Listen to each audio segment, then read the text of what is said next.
E aí, mestre? Vamos? E aí, beleza? E aí, mestrinho? Salve, salve. O Fift está no ar com Carlini e Gustavo. Fight. Fight. 10 segundos, se apresenta aí pra quem não te conhece ainda. Bom, para quem não me conhece, sou Carlini, da Carlini Competizione, a gente E falar desenvolve... que você pulou do para-brisa do carro, hein? Isso é importante pra quem quer te É conhecer. verdade. Eu pulei do para-brisa do carro, né? Testando carburador e comandos na época, mas agora a gente desenvolve kits de admissão e comandos de válvulas, né? Pra quem não conhece, tem uma playlist do Carlini. Clica lá no... Você entra no nosso canalzinho, tem comunidade, playlist e vai ver os vídeos que o Carlini faz. Tem uma porrada de coisa, tem conta, tem Bhaskara, tem Pitágoras, tem subtração, tem tudo, né? Tem, Faz umas tem. continhas meio idiota, né? Exatamente. 10 segundos pra você agora. Senhores, para quem não me conhece, eu sou o Gustavo Gomes, eu sou engenheiro mecânico e atualmente eu trabalho com calibração de motores numa empresa lá de Campinas, calibração de carros originais. Eu tenho um canal no YouTube onde eu explico as coisas do ponto de vista mais técnico. Do ponto de vista mais técnico, tem alguns vídeos sobre calibração de motores, sobre temperatura de gás de escape, esse tipo de coisa. E aí, hoje a gente veio para gravar esse vídeo Pra falar umas asneiras sobre... A gente vai trazer o assunto de volta à tona, que a gente já fez o vídeo. Vamos, Sobre vamos. comando de válvula Bravo em carros flex. Em carro Não flex, necessariamente em carro flex, mas carros com injeções são originais. originais de hoje em dia, carros Exato. da atualidade.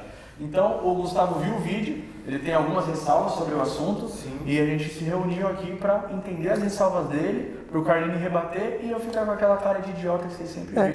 Então, eu assisti o vídeo, o Carlini explicou muito bem, tipo, a compreensão dele é muito grande sobre a estratégia da ECU original. Sem puxar o saco. Não, eu tô falando sério, porque o pessoal fala isso e não entende como funciona. E deu pra ver que o Carlini entende muito como funciona. Eu só tenho algumas ressalvas porque assim, no vídeo, o Carlini fala que para carro flex não funciona, para monocombustível funciona. E eu acho que não é só essa diferença Não é entre os carros. basicamente aplicável essa Na minha visão, hoje a gente pode separar, com base nos sensores dos carros, em 4 tipos de carro flex. Então, alguns deles são mais avançados, conseguem... É igual o Carlini falou. Carlini, repete pra gente aquelas suas suposições, por que não daria? E aí eu explico tudo o que eu acho. beleza. Primeiro te queria agradecer por ter vindo, ter aceitado, né,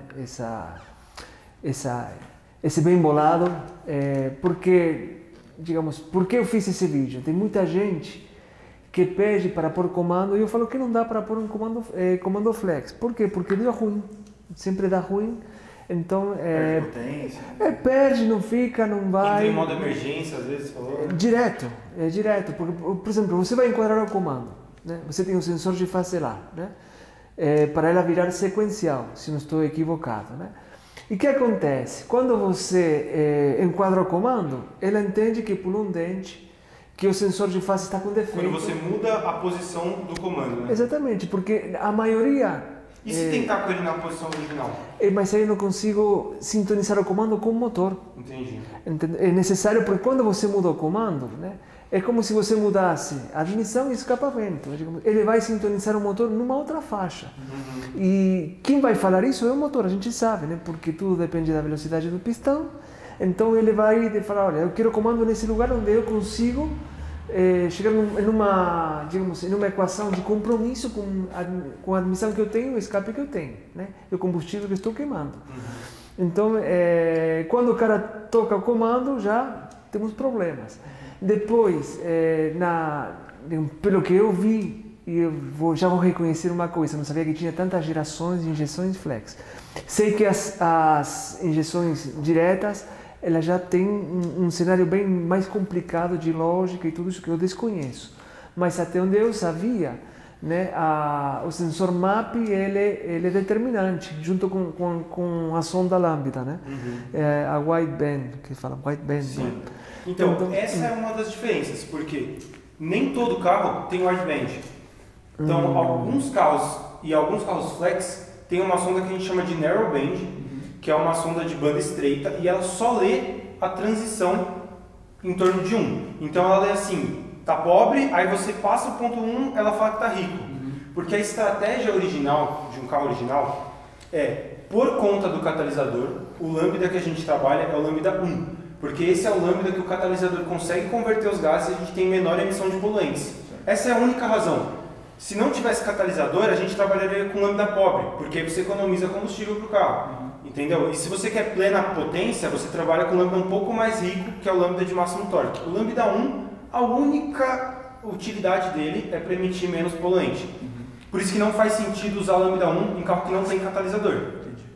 E aí, os carros originais de fábrica, alguns têm essa sonda narrowband, que é uma sonda que ela fala que está rico, mas ela não sabe se está 0,9, se está 0,85. Só tá rico. Só tá rico. E pronto.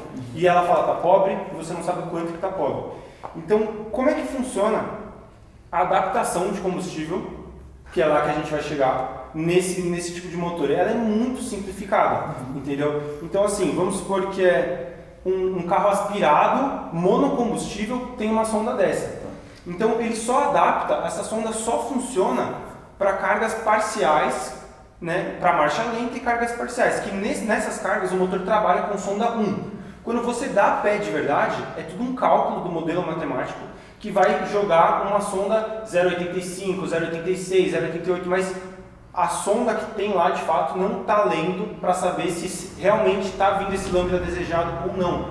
É o que a gente fala de closed loop, que vai ser enquanto a sonda está trabalhando, isso. E open loop para alta, principalmente quando você está de pé no fundo. É porque com sonda 1, na verdade, você corre o risco de quebrar o motor, né? Então, sonda 1 é o lambda mais perigoso, porque, isso. Vamos supor, você tem uma reação química e ela é 100% estequiométrica, você não sobra nem ar e não sobra nem combustível. Muita gente tem medo de sonda pobre, só que na sonda pobre sobra ar, e esse ar que sobra, ele rouba calor, e uma sonda pobre também, ela traz menos torque.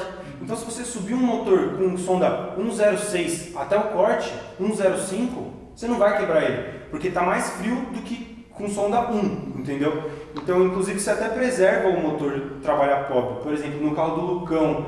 O carro do Lucão tá ali, galera, quem não viu o vídeo do acerto do Clio dele, que vai sair no meu canal esses dias, o carro dele trabalha com sonda 1.10 na estrada. Não, estrada, 1.10. E aí faz um consumo top pra caramba, porque o carro dele só vai falhar por falta com 1.20. Então 1.15 fica muito perto de onde pode falhar. Então a gente trabalha com 1.10 e o carro dele tem torque com 1.10. A gente tem que compensar, tem que dar bastante mais avanço, porque a chama pobre, a frente de chama pobre ela é um pouco mais lenta do que a chama normal, bem devagarinho. Então a gente tem que dar a centelha lá rápido para ela ir devagarinho e mesmo assim conseguir gerar um torque.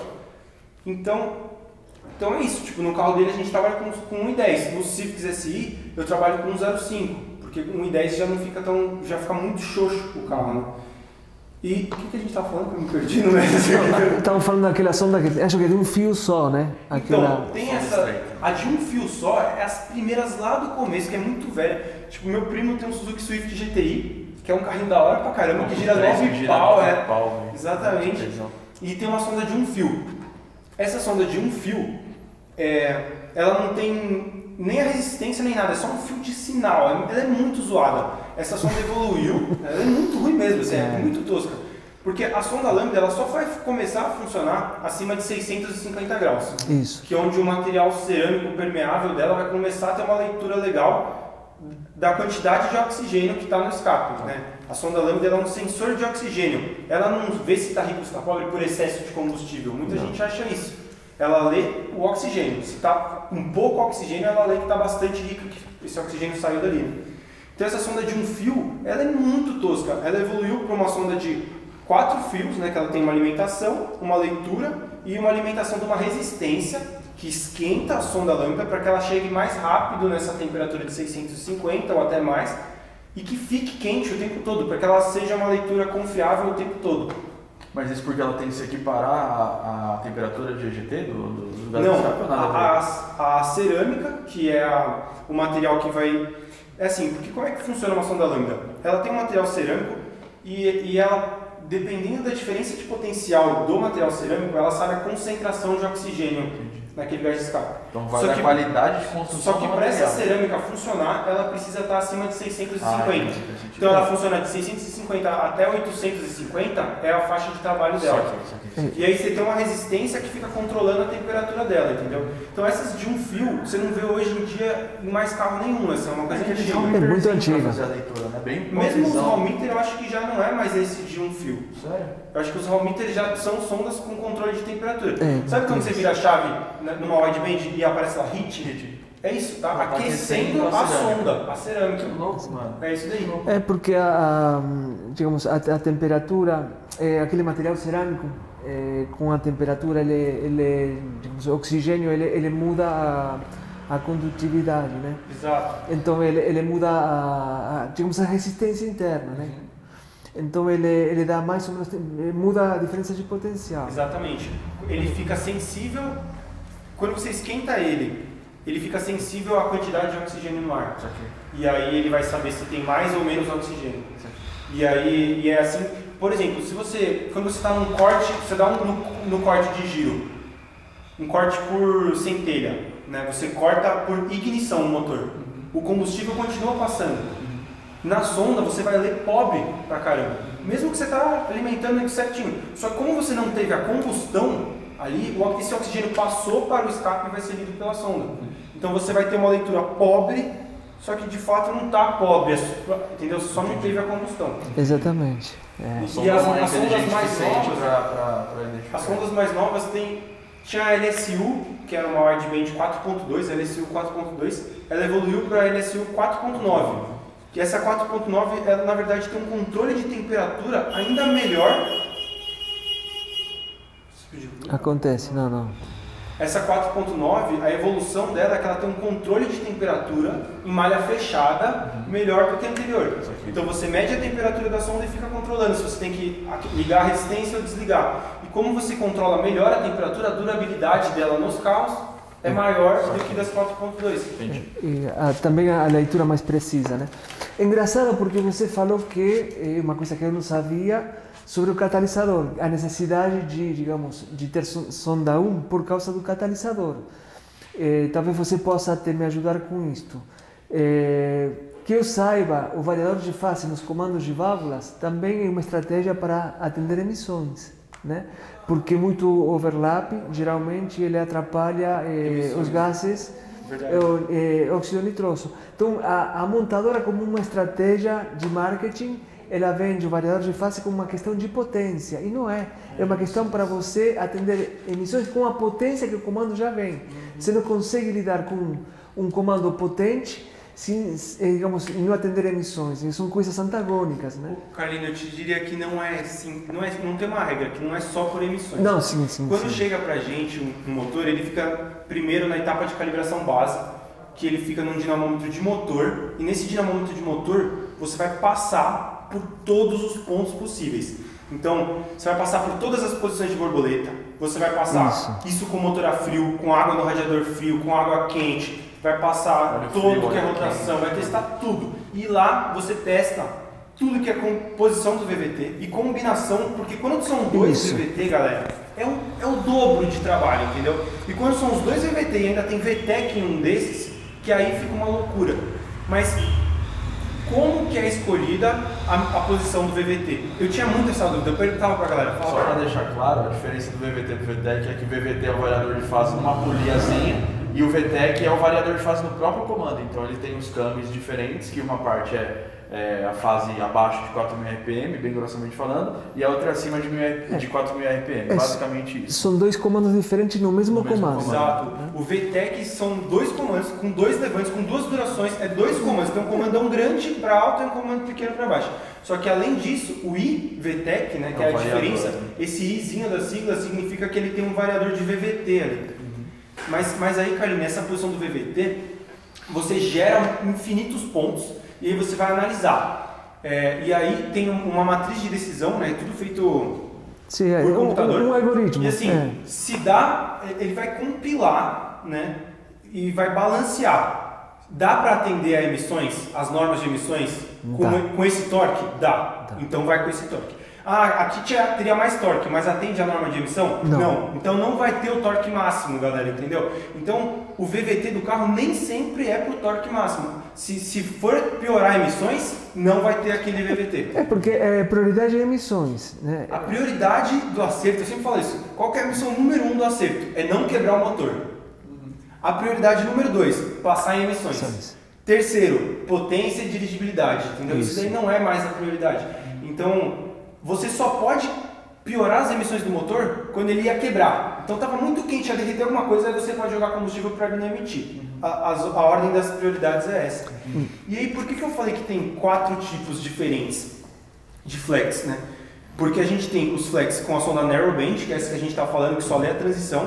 A gente tem flex com sonda wideband, que aí a adaptação do mapa de combustível é totalmente diferente. Ele consegue agora adaptar a sonda o tempo todo, e não só ali em carga parcial e na lenta. Então, existem regiões diferentes de adaptação, ele adapta independentemente. Então, ele adapta a lenta de um jeito, ele pode ser que tire combustível na lenta, só que de alta ele dá mais, entendeu? Então, nesse tipo de carro, se você troca o comando, se você faz um remap, faz o que for, o carro sabe fazer o mapa dele praticamente sozinho, porque ele está o tempo todo em closed loop, o tempo todo ele está se arrumando, entendeu?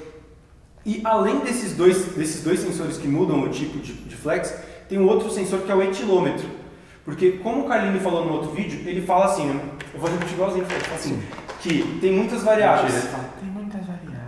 Tem muitas variáveis. Aí tem MAP, tem temperatura, tem rotação, tem carro que lê com MAF também. Isso. E além disso tudo, o etanol pode ser uma variável, entendeu? Só que quando você tem um etilômetro, você tira o etanol fora, porque você já sabe qual é a porcentagem de etanol na mistura quimicamente, porque você tem um etilômetro na linha.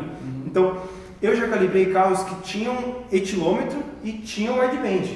Aí é uma coisa linda, porque melhor dos mundos, ele adapta o combustível, né, pelo etilômetro, então ele sabe exatamente quanto ele tem que corrigir o mapa inteiro para cima ou para baixo por causa do combustível que você está usando. E além disso, ele ainda tem adaptação de marcha lenta, de carga parcial e de pé no fundo. Então o carro adapta tudo.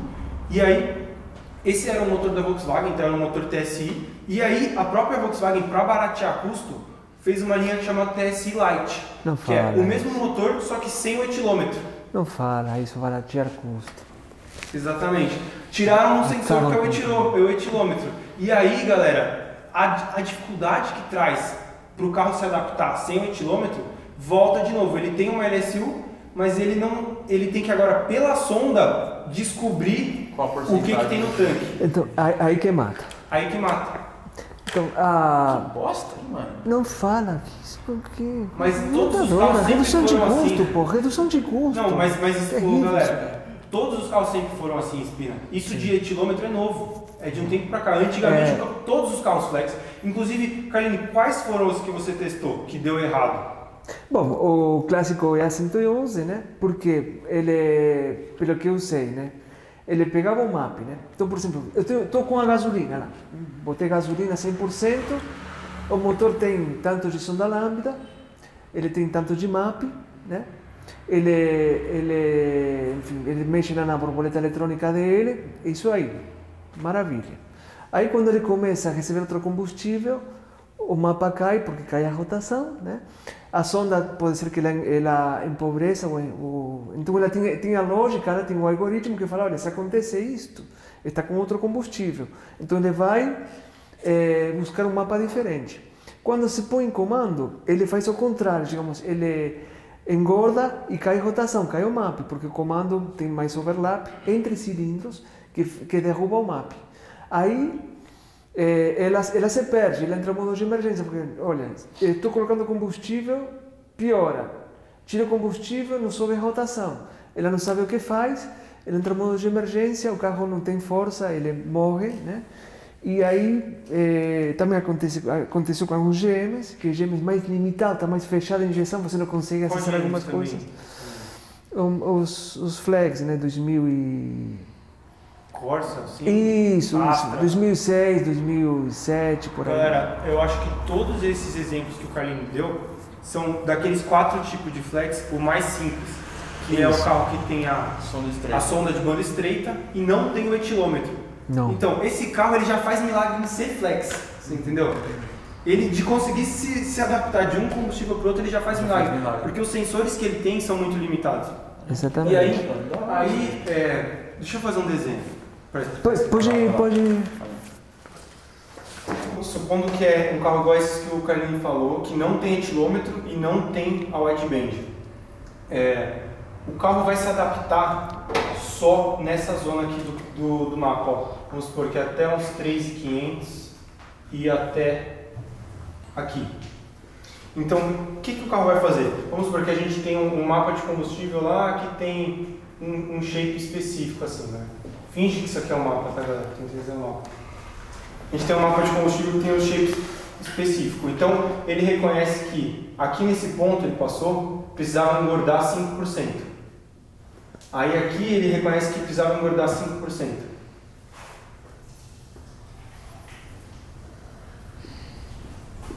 E aqui também. O que ele faz? Ele joga inteiro esse mapa para cima. E é isso que acontece quando você está com etanol e coloca gasolina. Ele vai perceber que ficou rico, mas ficou rico no mapa todo. Então a capacidade desse mapa de adaptar, e aqui galera, a sonda não lê, porque aqui é alta carga. A alta carga ele enriquece e sai do 1, sai daquela capacidade de leitura. Então a sonda só funciona aqui, e o que ela adaptar aqui, ela vai jogar para o mapa todo. E aí o que acontece quando bota um comando? Que é o que o Carlinhos está falando. Quando bota o comando, aqui ele vai detectar que tem que empobrecer. Então ele bota aqui menos 10, muda muito.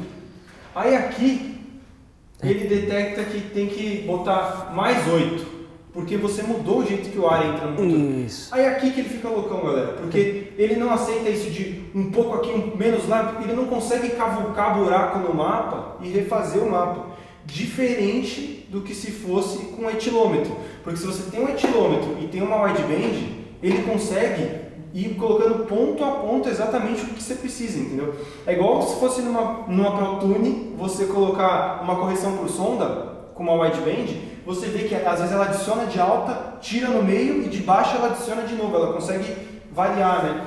Com esse tipo de sonda, a gente fica bem mais restrito quanto a isso. E ainda mais quando o carro é flex e começa a variar, ele acha que variou o combustível. Só que aí daqui a pouco ele vê que não variou, porque ficou pobre, e é aí que o carro fica maluco, e é aí que entra em modo de emergência. Então eu acho que não é que não funciona para flex, mas não funciona para os flex que tem os sensores mais antigos. Se fosse com etilômetro e LSU, se o Carlinhos fizer um comando que ia vender pra caramba para up TSI, esse negócio aqui ia funcionar, o carro ia conseguir se corrigir. Entendi. O pessoal ia conseguir fazer uma programável. Até quanto ela corrige, por exemplo? Ela consegue acima de 20% ou isso está travado no algoritmo? Mas então, se você pode falar isso, né? Então, é assim, os que eu calibrei, monocombustível, ele permite até mais 25% ou menos 25%. Então, eu só calibrei com wideband, graças a Deus eu só calibrei carro muito legal, só carro que já tinha tudo, assim, né, dos mais modernos. Então, com wideband, eu calibrei para o México, que era E0, e para a Argentina, que era combustível E10. Nesses dois casos, a sonda pode corrigir 25% para cima ou 25% para baixo. Mas se corrigir 26%, ela dispara um erro e dá um erro no ECU. Entendeu? Entendi. Agora, quando é flex, ele fica tentando achar qual é o combustível que está no tanque pela correção de sonda. E aí ele tem que achar isso igual no mapa todo, ou no mapa todo para cima. Aí ele descobre que está com outro combustível, entendeu? Não. Agora quando você começa a cavucar para cima e para baixo, você deixa ele ser louco. Depois de 7.000 giros, a gente tem capacidade de colocar, digamos, mudar alguma coisa, ou 7.000 giros acaba a escala do mapa? Então, via remap, o pessoal consegue mudar até a escala do mapa. Nessas novas, né? Porque, nessas novas. Por exemplo, no DS3, né, não é por map isso daqui. E na verdade, em nenhum carro isso daqui é por map, tá, galera? É uma eficiência volumétrica, que é um modelo que calcula o quanto de ar passa no motor naquelas condições. Então, não é map, é como se fosse um map mais o TPS junto, mais um MAF, tudo isso daqui junto Você detecta exatamente quanto de ar está entrando e você vai fazer um cálculo para saber quanto de combustível você quer lá. Que é eficiência volumétrica. É uma eficiência volumétrica.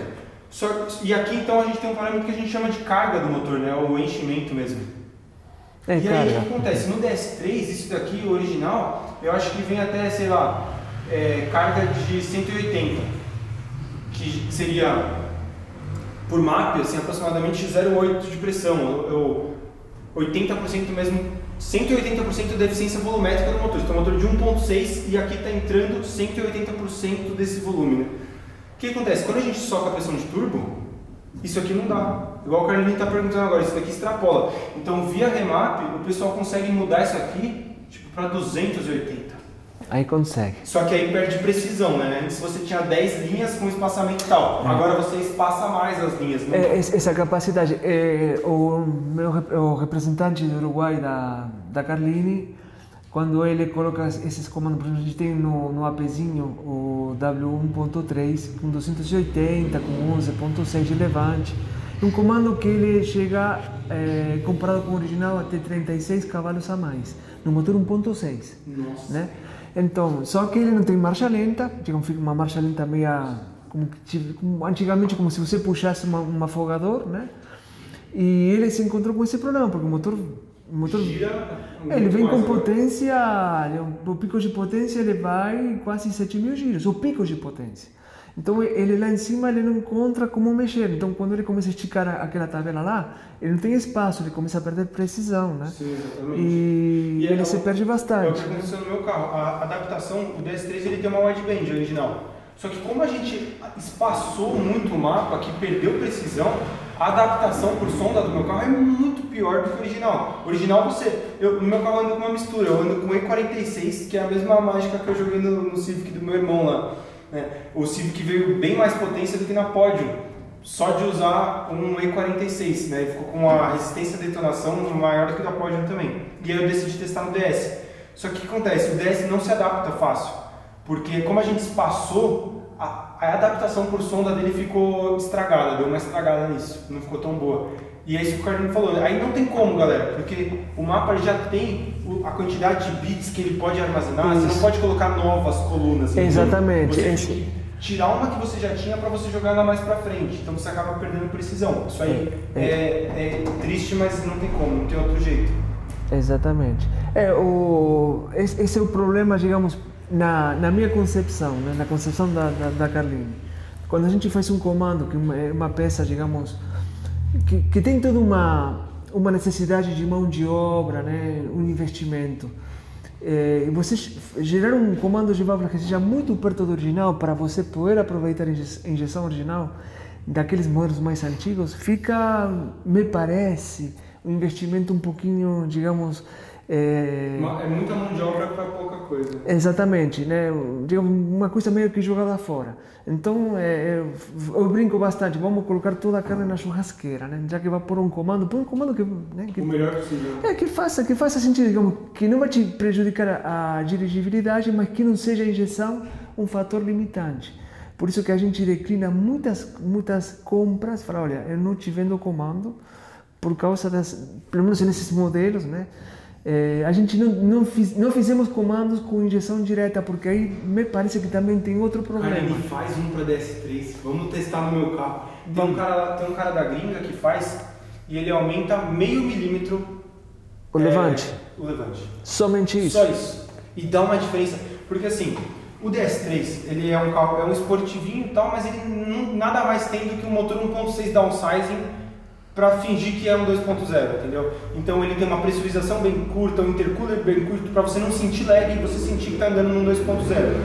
E quando a galera prepara, igual eu fiz no meu, a gente bota um escapezão de uma chulapa assim, bota uma turbina bem maior, um intake, um intercooler maior, a pressurização assim. E o cabeçote dele é um cabeçote feito para uma turbina original, para emissões, entendeu? Para um carro que seja bom em emissões. Que não é o que a gente quer mais. Então, se você pegar e ver o diâmetro das válvulas, é um diâmetro muito pequeno para o que está produzindo de potência. O levante também. Então, a galera lá fora, eu vi que ela aumenta 1 milímetro de válvula e meio milímetro o levante. E o carro vira outro. Eu posso desenhar? Pode? Você gosta, né? Eu posso? Vai lá. Eu vou fazer o Tony Jerry. Foi. A gente conhece que, vamos pôr uma curva de potência, uma curva de torque assim. Vamos pôr torque que o torque, digamos, a curva oposta, que seria essa daqui, é rendimento volumétrico. Você quer pegar uma curva de verdade do meu carro? Ah, tudo bem. Só para a gente graficar aqui, né? Vamos pôr, você aqui tem uma válvula de 34 milímetros, né? Vamos fazer uma válvula de... Essa vai ser uma válvula de 29. Só para, né, para ter uma ideia aqui, né? E vamos fazer uma válvula agora de... Vamos pôr de... Isso, o diâmetro da válvula do cabeçote. 39 milímetros. De admissão ou de escape? Qualquer um. De admissão, né? Então, o que acontece, né? A gente tem uma queda nos rendimentos, ele aparece em outro ponto, não que tem uma queda, senão que a gente desloca, né? Agora, olha que interessante quando a gente mexe em comando, porque eu sou contra, assim, entre aspas, né? Ou não sou muito a favor, sei lá como chamar isso. Quando você, digamos, mexer em diâmetro de válvula. Porque isso gera esse tipo de desenho, né? Agora, se a gente só mexe no levante, né? A gente já tinha explicado isso daí, mais ou menos, por a sede de válvula, né? Por aqui. E outra, o rolê que é para desmontar um cabeçote, usinar, para colocar comprar uma válvula nova para colocar com então, 1 milímetro maior. Vamos imaginar que isso aqui é um cabeçote, né? Esse é o alumínio dele, né? Que vem o duto, né? Vamos por assim. Esse aqui é a sede, né? De válvula. Mais ou menos, tá bom? Mais ou menos. Beleza. Acho muito bom quando o me fala que não existe aquele negócio de ângulo triplo na válvula. Isso daí não existe. Isso é horrível. Isso é coisa de cabeçoteiro. Coitados, cara, né? Bom, vamos imaginar aqui uma válvula mais... Com ângulo triplo, eu tô vendo aqui, ó.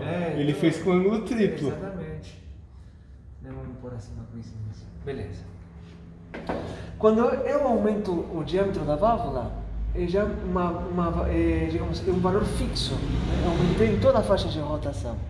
Mas quando eu aumento somente o levante, isso vai acontecer em uma determinada faixa. Então, a minha experiência, né, a gente vai ver isso mais na frente com carros de parceiros nossos, é que quando você trabalha somente com comando, sem mexer na válvula, você consegue manter o torque. Porque o comando, ele por exemplo, se eu pego um perfil X, ou um perfil assim, né? Mas quando você aumenta o levante, você aumenta na curva toda também? Aumenta, não proporcionalmente, mas aumenta a curva toda assim. Né? Porque vai depender da velocidade? Depende de quanto você faz isso, né? Porque, por exemplo, quando você mexe com levante somente, vamos por aqui, né? H, você tem... Não é em si o levante que vai te ajudar no enchimento do motor. Você sabe, né, que a gente tem essas três variáveis, né? Tem, vamos por deslocamento, tem velocidade e aceleração. As três, uma é derivada da outra, né? Uhum. Então, por exemplo, se eu aumentei 0,5 milímetros aqui, provavelmente a aceleração, eu não aumentei isso daí, aumentei um pouco mais, perdão, velocidade. Sim, aceleração, né? Aumenta mais. Aumenta mais. Por quê? Eu tenho esse valor aqui de H distribuído em uma determinada permanência. Minha permanência é o tempo que eu vou demorar para levantar e fechar isso daqui. Tá certo até aí, né? Tudo certo. Então, o que acontece? Quando eu aumento isso daqui, sem tocar a permanência, minha aceleração ela vai para a casa do chapéu. Ela aumenta muito. Você dá um tapa na válvula. Exatamente. E é isso que o motor gosta. Então, a ficção de aumentar meu levante sem tocar a permanência, o motor aceita muito bem. Entendi. Entendeu? Então, por isso que eu sou fã, particularmente, de tocar somente o comando, porque essa possibilidade eu não tenho com a válvula.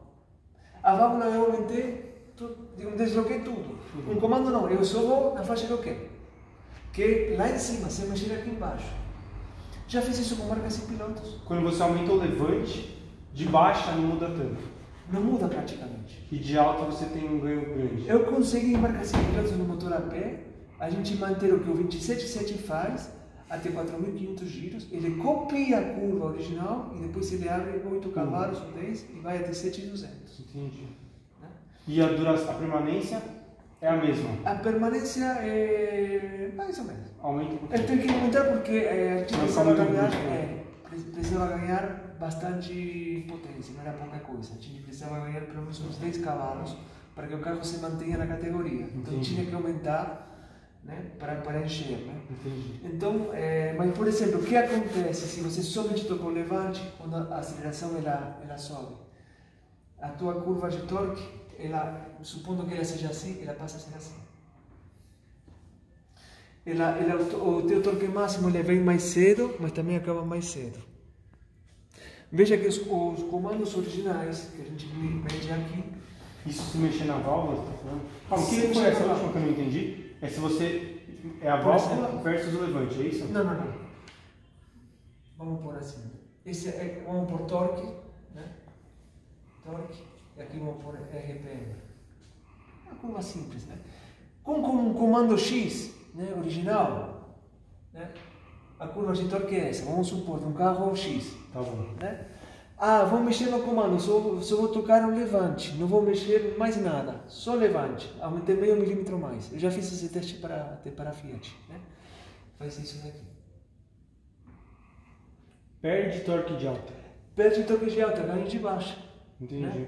Caramba, essa daí eu não esperava. Então, esse é o ponto. Por isso que você não pode simplesmente tocar. Mas é uma coisa muito boa. Você mexendo em válvula, você nunca vai conseguir. Se você aumentar a válvula, você piora isso daqui. Por isso que eu não gosto para a cidade, para a preparação de rua, mexer no cabeçote. E o cabeçote você sempre vai mexer quando você tem uma necessidade realmente de CFM. Porque a vazão que passa por aqui é inferior ao que o motor precisa para encher o cilindro a 8.000, 9.000 giros, que seja. Entendeu? Então não justifica você aumentar isso daqui para uma rotação, digamos, que está muito perto do que o fabricante fala. Pô, se o cara está indo até 7 pau, como você mostrou aqui, eu vou girar 8.000, 8.500, vai 1.500 giros a mais. Quanto giro vai consumir que justifique aumentar a válvula? E outra coisa, eu tenho duas áreas. Né? Tenho essa área aqui, digamos assim, e tenho essa área aqui, que é a cortina. Essa eu toco com diâmetro, e essa eu toco com levante. Então, ao invés de aumentar meio milímetro, aumenta um pouco, ou 1,5, vai. No levante. Vem um arregaço de potência, não é pouco. E vem de baixa, desse jeito que você me mostrou? Então, a gente, por exemplo, trabalha sobre os valores de aceleração para que sejam próximos ao comando original, onde você conserva a baixa. Entendi. Por exemplo, o que eu aprendi agora, né? Eu não gosto de mexer muito em permanência, uma coisa que eu detestava dos americanos, mas hoje dou a razão em parte. Você pega um comando de Opala, por exemplo, eles, caras, assim, muito exageradamente, foram 304 graus. Falei, se a gente tem que usar uns 320, pelo menos 320 a 340 graus de permanência, por que o cara usa tão pouca permanência? Entendi. Segura torque. Porque não precisa. Não precisa, porque ele tem uma janela desse tamanho assim, uma válvula desse tamanho assim. Se ele botar muita permanência, o torque vai lá em cima, o motor morre. E o americano gosta de motor torcudo. Então aprendi, comecei a fazer testes. Eu fiz um comando que ele tem 282 graus a 0,10 milímetros, só que ele tem 11 milímetros de levante. E a 1 milímetro, olha só, tem 260 graus. Caralho. Que é no levante, é um comando quadrado quase que você fez. É um dedão de pé. É um dedão de pé. Só que ele não tem permanência a folga de trabalho, digamos, que é tucho hidráulico. A curva de torque é assim, pô. Que beleza. Né? Só que foi um pouco a experiência. Né? Por quê? Porque quando eu aumento permanência é como se eu aumentasse válvula. Né? Aí não resolve. Entendi. Então, por isso que eu insisto em levante. não mexer muito em válvula. Entendi. Só que tem 16 válvulas. Puta, tem muita área lá. Tem muita área, né? Você tem, por exemplo, um pistão, vamos por quanto que é o pistão do teu? Não me lembro mais. Eu não tenho certeza, acho que é 88,5, uma coisa assim. Não faço ideia. 88,5 é muito grande? Muito grande? Panela de navio, isso aí, quase. 1.6? Esse era um 82? 82,5, 81. Vamos pesquisar. 82? Eu pego na ficha. O curso? 85,2. 85,8. Né? São motores, digamos, a gente chama de retangulares ou superquadrados. Superquadrado. Né? Bom, isso é vantajoso e desvantajoso, mas em teu caso é vantajoso porque ele tem duas válvulas aqui, né? Então resolve um problema de motor de muito curso. Antigamente, por que se usava um motor quadrado? Ou superquadrado, que eles chamavam, mais diâmetro que curso? Porque você tinha uma válvula de admissão e uma de escape, duas válvulas. Então, você aumentando o diâmetro do pistão, você tinha mais capacidade de pôr válvula maior, para a mesma cilindrada. Né? Aqui não tem problema, porque eu utilizo duas válvulas. Né? Então, duas válvulas, eu faço isso daqui, como se tivesse uma válvula oblonga. Né? Então, minha área com relação ao pistão é muito maior. Não precisa ter um pistão tão grande assim. Exatamente. E aí resolve outro problema, o do curso. Porque como eu aumentei muito a velocidade do pistão, mas você também tem uma área maior. Fica um show de bola, entendeu? Entendi. Então, a ideia aí é até mais simples. Digamos, mexer nesse motor fica bem legal. Carlinhos, eu vi o Carlinhos falando um negócio que eu não entendi. Pode falar. Que eu acho que é brisa da sua cabeça aí, sem Carlinhos. Na verdade, eu não sei, ou eu entendi errado, não sei. Você falou o seguinte, quando a gente aumenta o torque do motor, a potência, muda a velocidade do pistão. Não. Então eu entendi errado. Não, porque eu ia falar isso, porque a velocidade do pistão, ela só depende da RPM, não é isso? Exatamente. Então, tipo... Não necessariamente. Você falava assim que as acelerações no pistão... Porque na minha cabeça, a aceleração do pistão só depende da RPM. Não. Então essa é a brisa. Aqui que eu não tinha entendido alguma coisa. Beleza, vamos lá. Até aqui tudo certo, né? Até aí tudo certo. Porque assim, o pistão, ele se desloca com uma velocidade que na minha cabeça depende do giro do virabrequim. Da rotação, não? Da rotação. Não, por aqui é RPM. Então assim, independente da potência do motor, independente do torque do motor, a velocidade do pistão e a velocidade do pistão depende só do RPM. Agora, a aceleração do pistão vai ter a ver também com a velocidade que ele sobe de giro. Se ele sobe de giro muito rápido, então, aí a gente vai ter mais acelerações no pistão. São várias coisas, vamos separar. Primeira coisa, o pistão não depende somente da rotação, senão da arquitetura mecânica com que ele foi ou com que ele trabalha, né? Sim, se ele tem muito curso, se a biela... Então, é o RL determinante. Exatamente, entendi. Então, eu para a mesma rotação com o RL, eu tenho um comportamento de pistão, né? Eu posso ter o mesmo deslocamento, mas com o RL diferente, as acelerações e velocidade deles são diferentes. Entendi. Então, assim, para a gente mudar o RL do motor, tem que mudar o virabrequim. Ou a biela. Tem esses dois caminhos. Tem que mudar o curso. O curso ou a biela. Entendi. Tem os dois caminhos. Se você não tem espaço para mudar o virabrequim, ou por algum motivo, você pode ir na biela, entendeu?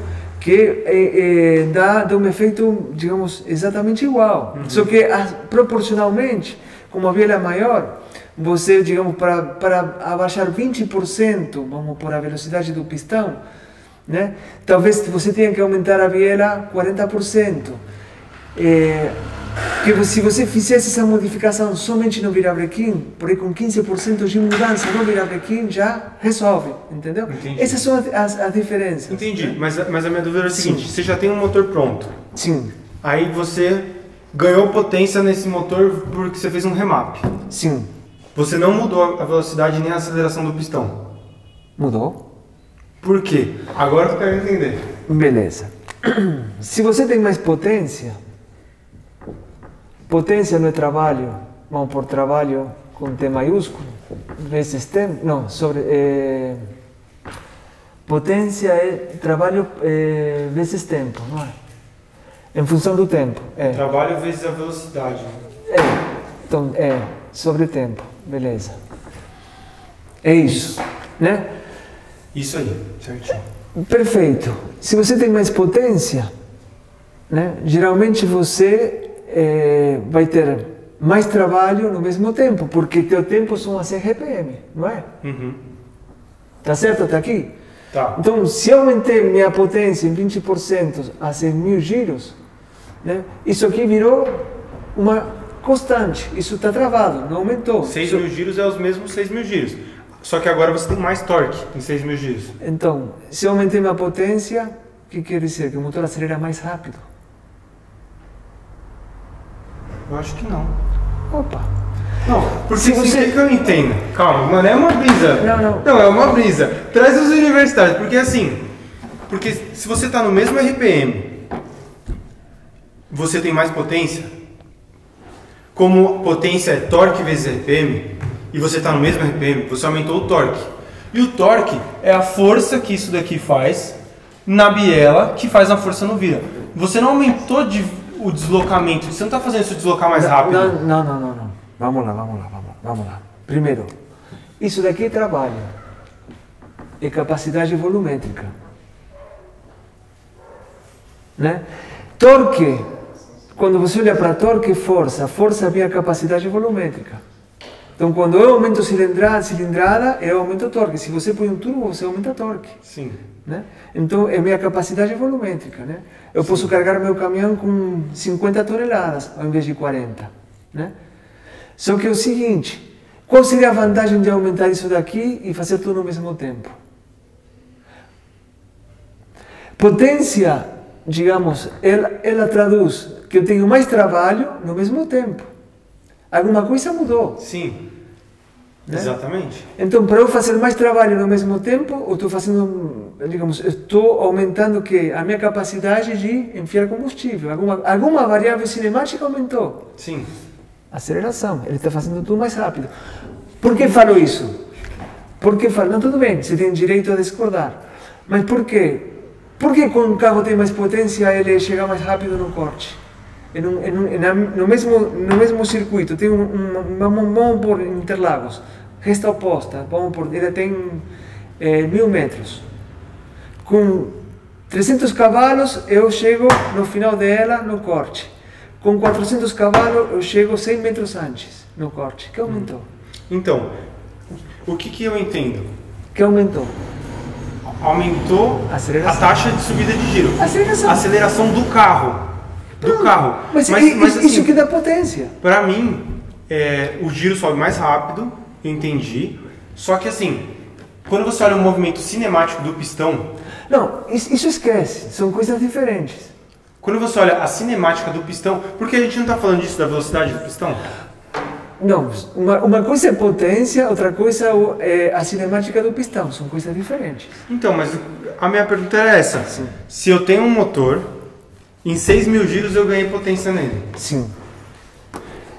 A aceleração do motor ficou mais rápida. A aceleração do motor. Então, mas a velocidade do pistão, o que aconteceu? É a mesma. Então, é isso que eu tô falando. É a mesma. Não, uma Mas coisa... eu entendi, Carlinhos. Não, Calma aí, não, a gente tá falando a mesma coisa. Não é a mesma coisa.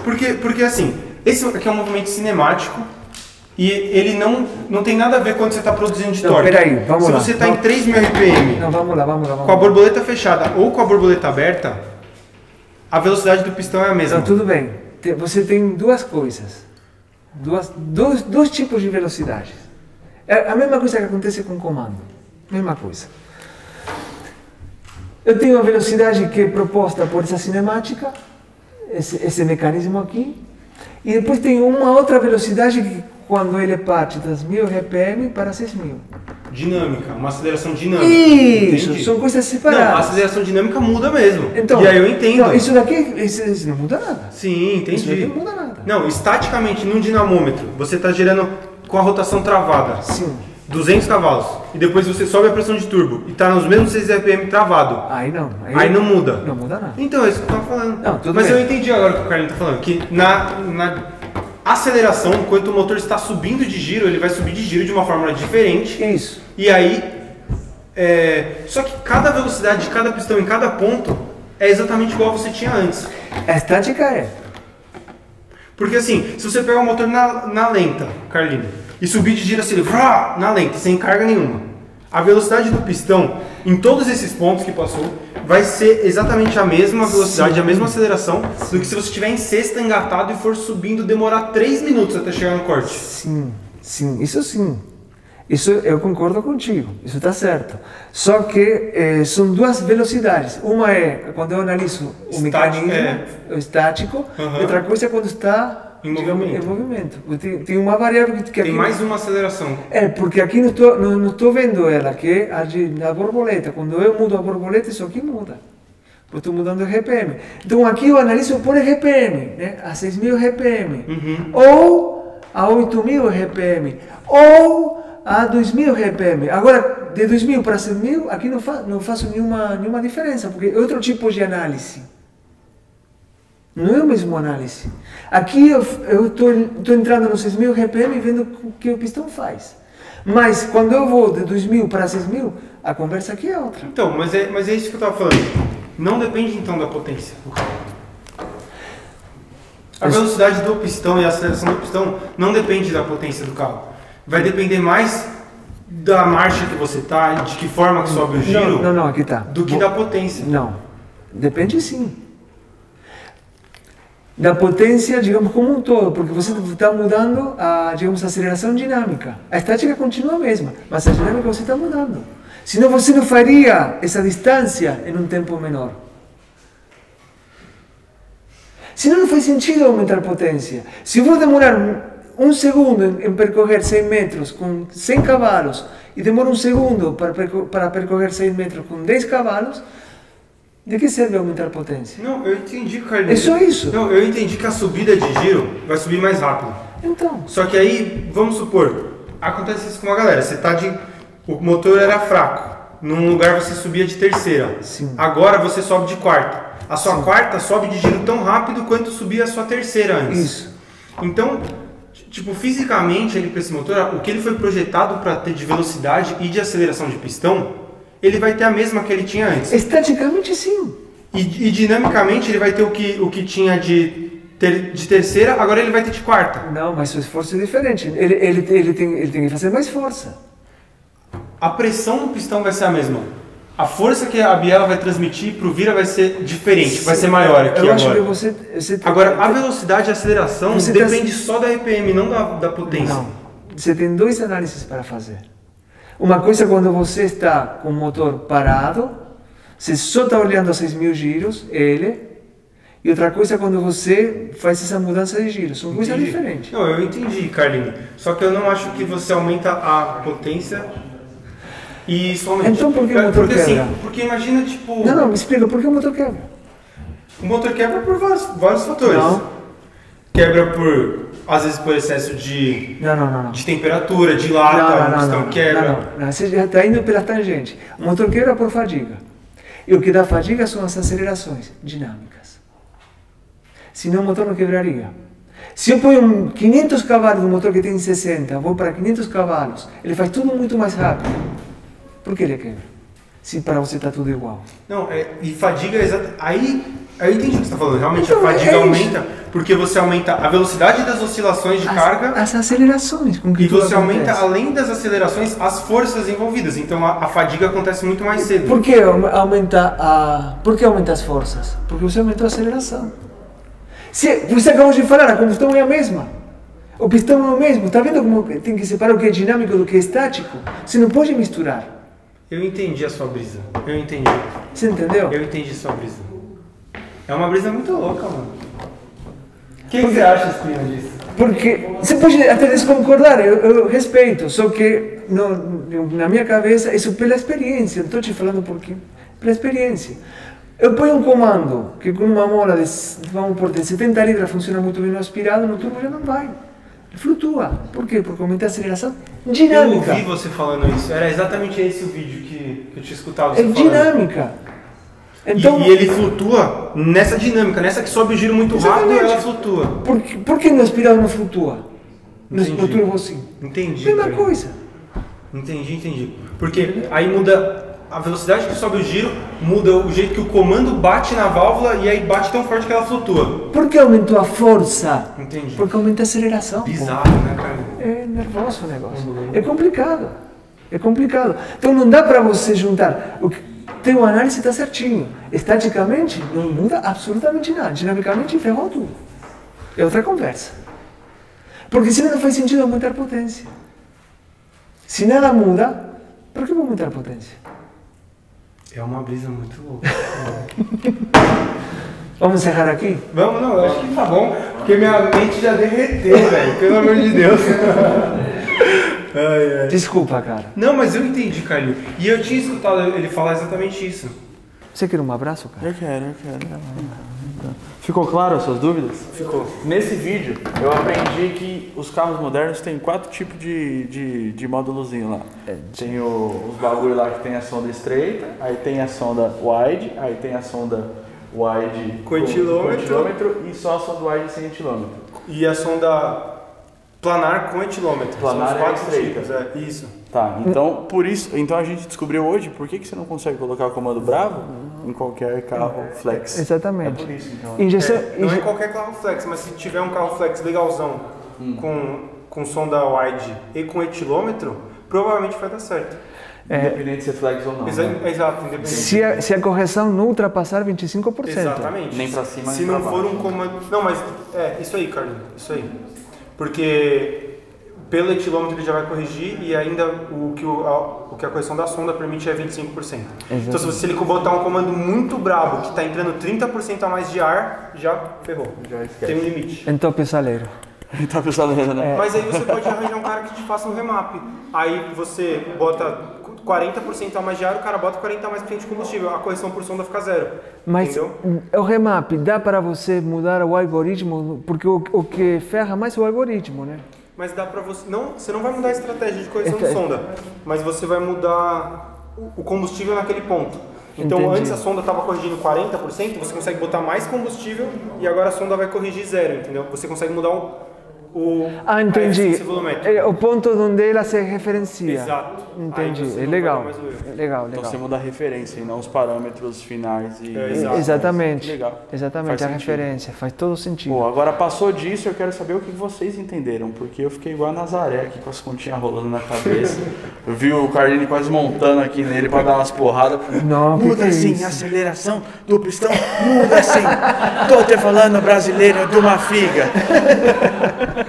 Não, mas eu gosto de desafios assim. Obrigado demais pelo vídeo, sensacional, show de bola. Então, quer deixar algum recado pra galera? Além de se inscrever no seu canal, deixar o like no seu canal e tudo mais. Deixa meu link na descrição. Quer deixar algum recado pra galera? Muito obrigado. Eu gostei muito das respostas, das perguntas que vocês fazem no canal da Nos 150, comentários, né? nos comentários, né?